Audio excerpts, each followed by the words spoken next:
buenas tardes, mi nombre es Manuela Gaviria y les doy la bienvenida a Pasa la Voz, Defiende tus Derechos. Este es un programa de las organizaciones y redes de derechos humanos con el apoyo de Canal Capital, la televisión más humana. Búsquenos en las redes sociales, estamos en Facebook, en Pasa la Voz y los invitamos a que den me gusta y también estamos en Twitter, en @Pasa la Voz DH, hoy con el hashtag numeral Comisión de la Verdad. El pasado 5 de junio, el Gobierno Nacional y la guerrilla de las FARC acordaron la creación de una Comisión de la Verdad que empezaría a funcionar una vez se afirmen los acuerdos de La Habana. La verdad ha sido una de las búsquedas más largas de las víctimas en Colombia. Y desde los años 80 aproximadamente, las mismas víctimas han generado sus propios procesos de búsqueda de la verdad para que este país no olvide lo que les ha sucedido. Es así que surgen preguntas sobre qué es una comisión de la verdad, para qué sirve esta comisión, qué esperan las víctimas del conflicto de una comisión de la verdad y qué experiencias nos quedan de esos procesos y experiencias previas de comisiones de la verdad. Para esto contamos con dos invitados muy especiales el día de hoy. Nos acompañan Sandra Beltrán Hernández. Sandra es hermana de Bernardo Beltrán Hernández, desaparecido del Palacio de Justicia. Sandra, buenas tardes, bienvenida. Manuela, buenas tardes y gracias por la invitación. No, ustedes. Y también está con nosotros Federico Andreu, jurista, perito ante la Corte Interamericana de Derechos Humanos y experto en Derecho Internacional de los Derechos Humanos. Bienvenido, Federico. Muchas gracias, Manuela. Bueno, antes de empezar nuestra conversación con Federico y Sandra, los invito a que escuchemos a la gente en las calles de Bogotá. Lo que les preguntamos en nuestra sección Voz Populi es: ¿por qué hay conflicto en Colombia? Hoy en el Vox Populi le estamos preguntando a la gente por qué piensa que hay conflicto armado en Colombia. Y porque el desarrollo colombiano cada vez va como un poquito más hacia abajo.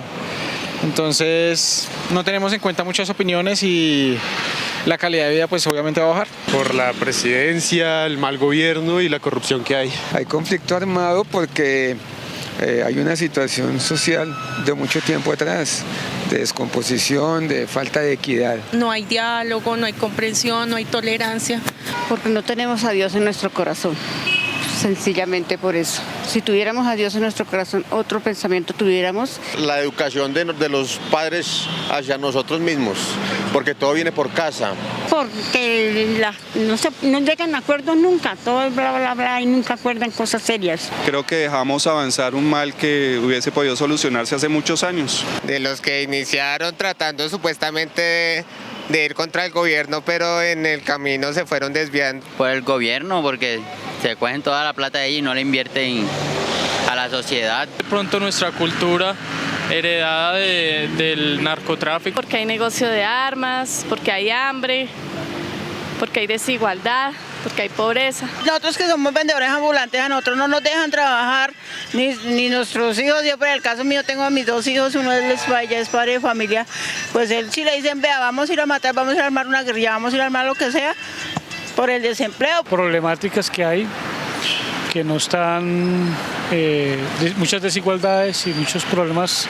Por la mala organización del gobierno, yo pienso. Porque aquí en este país no hay tolerancia hacia los demás, ni por la forma de pensar, ni por lo que sentimos. El conflicto existe más que todo porque la gente no está de acuerdo con la situación que estamos viviendo. Federico, múltiples razones expresan las personas en la calle. ¿Qué es una comisión de la verdad? ¿Nos ayudaría, por ejemplo, a resolver esa pregunta? Bueno, una comisión de la verdad son un mecanismo que generalmente los estados, después de un conflicto armado interno, después de un régimen dictatorial o un régimen autoritario, deciden crear para hacer la luz sobre el origen, las causas, las formas de esa violencia, esa violación de derechos humanos. En ese sentido se habla que esas comisiones, primero, no es un mecanismo judicial, es un mecanismo que va a ayudar a contribuir a entender lo que pasó, ¿sí? Pero tiene muchas limitaciones también, ¿sí? Justamente cuéntanos cómo es esa Comisión de la Verdad que se pactó en La Habana. Bueno, esa Comisión de la Verdad es una comisión que se pactó, bueno, lo que conocemos, porque como dice el presidente de la República, nada está pactado hasta que todo esté pactado, así que de pronto esto cambia, no sabemos, pero es una comisión que va a estar integrada por 11 personas designadas por un comité de nominación que a su vez está designado por miembros del gobierno y de la guerrilla, que van a hacer un estudio, un estudio no académico, sino con audiencias, con investigación, con audiencias con las víctimas en las regiones, etcétera, para tratar de reconstruir qué fue lo que pasó durante esos últimos 50 años, porque hay violencia, identificar los factores que generaron esa violencia, las ideas, las ideologías, las prácticas, las instituciones. Pero, para terminar, y eso es uno de los temas de todas las comisiones de la verdad y esta comisión que se ha pactado, esas comisiones de la verdad no es igual al derecho a la verdad, o sea, contribuyen a hacer la verdad socialmente. El derecho a la verdad es un derecho de los familiares y las víctimas a conocer inclusive quién fue el perpetrador. Y siendo que esas comisiones no son judiciales, ellas no se pueden pronunciar sobre las responsabilidades individuales. Entonces, justamente quiero pasar a que Sandra nos cuente tu historia, la historia de tu hermano y cómo ha sido tu experiencia en esa búsqueda de la verdad, Sandra. Bernardo es un trabajador de la cafetería del Palacio de Justicia, desaparecido el 6 de noviembre del 85. Y con respecto a la comisión, pues... A tu proceso de búsqueda, ¿qué has hecho, Sandra? Prácticamente, a ver, la comisión hizo un papel únicamente a nivel académico, un ejercicio académico, más no tiene un peso legal. Sacó unos punticos en claro, pero de todas maneras no nos sirve porque no tiene peso legal. Pero tú por tu parte, tu familia, realizaron una búsqueda para saber qué pasó con Bernardo. ¿Cómo fue eso? Desde el momento, al día siguiente de la toma del Palacio de Justicia empezó la búsqueda y empezamos a conocernos con los demás familiares. A partir del 7 de noviembre, donde íbamos recorriendo los hospitales para buscar a Bernardo, íbamos conociendo a los demás familiares que también estaban buscando a los de la cafetería. Claro, y de ahí arrancamos la búsqueda y llevamos 30 años. Y aún no tenemos ninguna respuesta. Bueno, Sandra, vamos a ir entonces a una pausa para seguir conversando con nuestros dos invitados.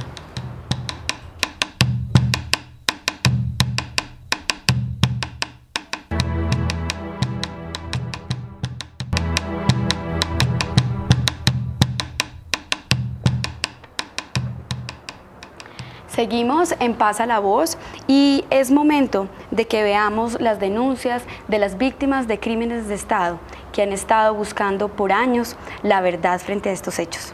Póngale cuidado. Estoy denunciando la desaparición de mi compañero Eduardo Lones Torres, el cual fue desaparecido el 20 de noviembre de 1986. Mi padre se llama Antonio Camacho Rugeles. Cuando los diálogos del Paz del 84 se rompen, a mi padre lo desaparecen poco de tiempo después.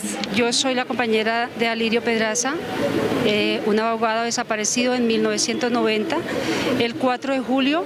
Soy hija de Guillermo Rivera, sindicalista desaparecido y asesinado el 22 de abril del 2008. Ese año en el que asesinaron a mi padre, iban 32 sindicalistas asesinados. Les recuerdo que estamos en las redes sociales, hoy estamos en Twitter con el hashtag #Comisión de la Verdad. Sandra, a la raíz de la toma y retoma del Palacio de Justicia, en el año 2007 se creó una Comisión de la Verdad. Tú previamente nos estabas mencionando algo sobre esa comisión. Cuéntanos cuál fue la experiencia de las víctimas, en este caso de los familiares de las víctimas, frente a esta comisión. No hay experiencia porque no tuvimos prácticamente participación. Creo que faltó más entrevistas, más conocimiento, más investigación y que nosotros pudiéramos contar nuestra experiencia de búsqueda y de la desaparición de nuestros familiares, porque fue totalmente nula, entonces no hay... ¿Ustedes nunca los convocaron para estar ahí, Hubo para hablar? 3 familiares, estuvo René, estuvo la Sansola, y no recuerdo cuál fue el otro, pero no hubo participación completa de las 11 familias, no la hubo. Ya.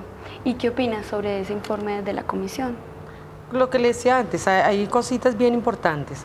El hecho de esclarecer y de plasmar que el fuego lo había iniciado la fuerza pública, el hecho de la forma en que se levantaron los cadáveres, la forma en que fueron llevados a medicina legal, la forma en que fueron llevados a la fosa común, cómo se había hecho la toma, cómo había quedado un carro sobre la 8ª sin entrar al palacio.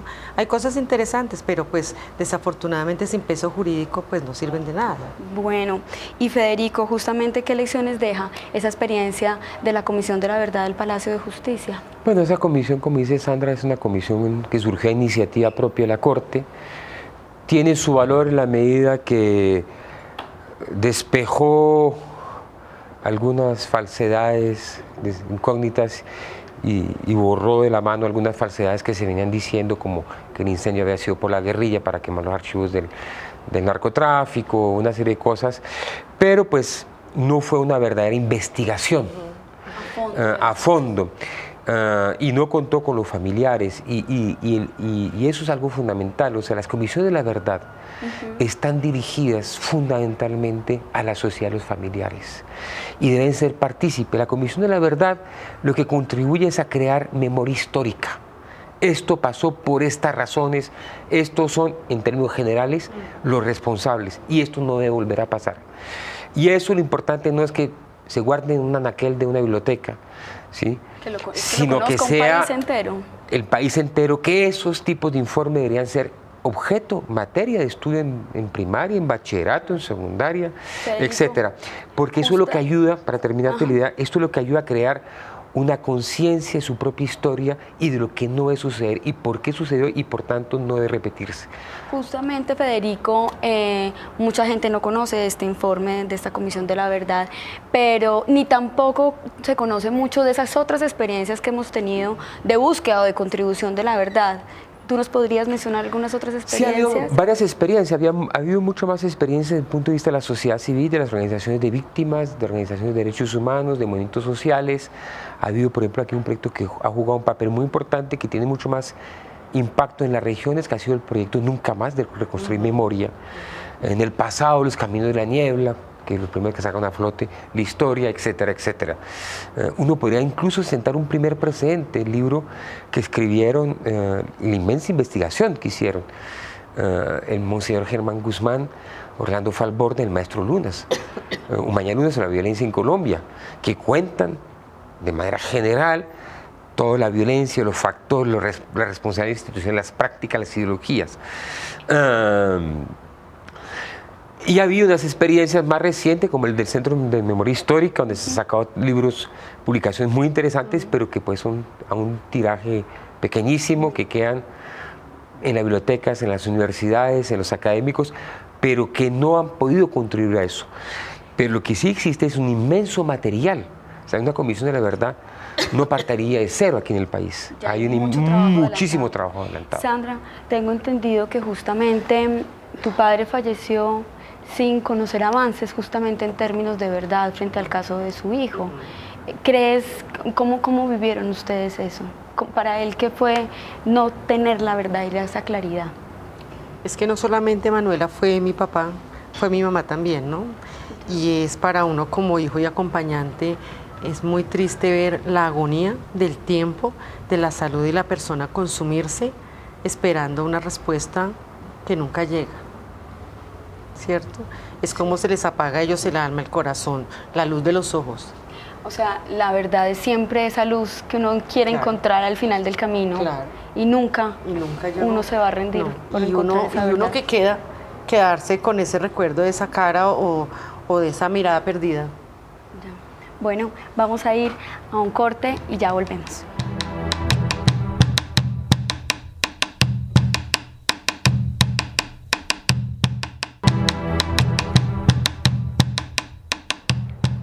Continuamos en Pasa la Voz y es hora de que veamos nuestra píldora de derechos humanos. Conozcamos qué es la memoria histórica hoy con el padre Alberto Franco de la Comisión Intereclesial de Justicia y Paz. La memoria histórica es el esfuerzo de un grupo humano, de una sociedad, por mirar su pasado, reconocer los hechos graves que la han marcado y la han determinado, para conocer qué pasó, por qué pasó, quiénes son los beneficiarios, los determinadores de esos hechos que han marcado negativamente la comunidad o la sociedad, y para construir a partir de esa realidad un futuro distinto. La memoria histórica está profundamente ligada y relacionada con la verdad de las víctimas, que es la que puede marcarle a la sociedad un rumbo que impida que hacia el futuro se repitan los mismos hechos del pasado. Esta mirada histórica les permite a las víctimas contextualizar los hechos y aportar en una construcción distinta que permita evitar que hechos como estos se vuelvan a repetir. Espero que nos estén siguiendo. Les recuerdo que estamos en Twitter hoy con el hashtag numeral Comisión de la Verdad. Cuéntenos ustedes qué esperan de una Comisión de la Verdad. Sandra, justamente, ¿qué esperan las víctimas de la Comisión de la Verdad que se pactó en La Habana? ¿Qué esperamos? Que haya un trabajo religioso, juicioso, honesto, un trabajo avalado y participativo, tanto del Estado como de las víctimas, como de los perpetradores de los crímenes de lesa humanidad del momento, y como un mecanismo que se busque de todas las partes para que no se sigan repitiendo las historias. Y que pase de ser el ejercicio académico a ser un ejercicio real. Ya, justamente lo que hablábamos ahorita, que se pueda conocer el resultado de ese ejercicio también. Claro, porque es que es triste, y he tenido la oportunidad de hablar con estudiantes de Derecho que no conocen el caso del Palacio de Justicia. No se consigue aún en los libros de historia. Esto por internet se consigue los videos, por ejemplo, de Plazas Vega, pero no se ve, por ejemplo, lo de la Comisión de la Verdad no aparece en internet. Usted busca Palacio de Justicia y busca esto dijo Belisario cuando pidió perdón al país, pero realmente no se conoce el caso. De fondo. Y es muy cruel que afuera de Colombia se conozca más y la gente tenga más interés que aquí mismo. Y justamente hablando de retos, Federico, ¿cuál sería los grandes retos para esa Comisión de la Verdad que fue pactada en La Habana? Ya habíamos hablado un poquito. Sí, bueno, hay grandes retos. El primer reto es, como decía Sandra, hacer un verdadero trabajo de socialización. De reconstrucción de lo que pasó, de toda la totalidad de los hechos, y de participación activa de las familias, de las víctimas y de la sociedad. Y reconstrucción de todos los hechos, porque todos estos diálogos de La Habana, la presentación que han dado los medios tradicionales de comunicación es como si aquí el problema fuera únicamente la guerrilla. Y la guerrilla, claro, ha cometido barbaridades, claro que ha cometido crímenes de guerra, claro que ha cometido crímenes de lesa humanidad, pero la proporción mayor de todos esos crímenes la correspondió al Estado y a sus grupos paramilitares. Más del 70% es el promedio histórico en los últimos 40 años. Y ahí tienen que hacer responsabilidades. Y responsabilidades, señalar las responsabilidades institucionales y colectivas de las fuerzas militares, pero el Congreso de la República, de los partidos liberal y conservador, del uribismo, con la política. Todo el entramaje. Todo el entramaje, eso. Y hacerlo de tal forma, y el reto es que eso no se convierta en un tomo guardado por ahí, sino que tenga vida. Vida, para lo que decía sobre todo el padre Alberto, es un ladrillo en la construcción de una memoria histórica, un muro que permita que esto no se pueda volver a suceder. ¿Sí? Aquí estamos hablando de cientos de miles de asesinados. Las cifras desaparecidas deben superar, las cifras más conservadoras son de 56.000, deben superar los 100.000 los desaparecidos, ¿sí? Porque muchas veces no se registran por el miedo, muchas veces los registran solamente como secuestrados, etc. Yo creo que eso es un gran desafío. Y el último gran desafío es que la Comisión de la Verdad no suplanta la acción de la justicia. Y toda la información que recaude la Comisión de la Verdad debe servir a la justicia. Hoy en día es un principio reiterado por instrumentos internacionales, pero y reiterado por la jurisprudencia de la Corte Interamericana, la Comisión Interamericana, el Comité de Derechos Humanos de las Naciones Unidas, es que las comisiones de la verdad no exonera al Estado de su obligación de investigar, juzgar y castigar. Y eso debe ser claro, claro. ¿Querías decir algo, Sandra, al respecto? Yo les quería preguntar, ¿por qué entonces ustedes creen que la verdad es importante no solo para las víctimas? ¿Por qué es importante para esta sociedad? La verdad es importante para la sociedad porque es una sociedad que no conoce su propia historia, su propia realidad. Una sociedad que se acomoda con el crimen, una sociedad que se acomoda con vivir con la impunidad. Es una sociedad que no tiene ningún futuro democrático, ninguna posibilidad. Si uno acepta que los crímenes son válidos porque se cometieron contra tal grupo de oposición, contra tal sector, uno acepta entonces que no puede existir democracia. Uno acepta entonces que los valores de tolerancia, de derechos humanos, de libertad de expresión no son valores y que el único valor es la violencia y la impunidad. Bueno. Y en eso es fundamental el papel de pedagogía política hacia el futuro que puede jugar una Comisión de la Verdad.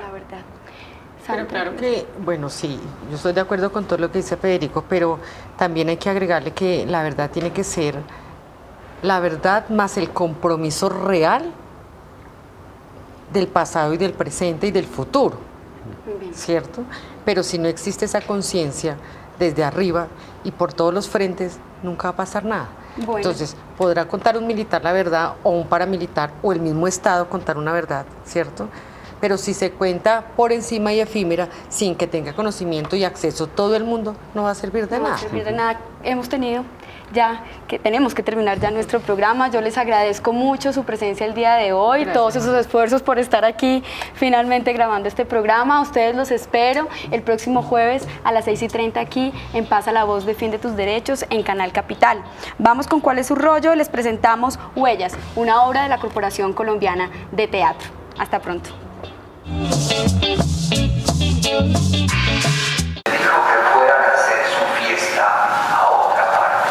el campo abandonado, la gente camina huyendo. No sé lo que...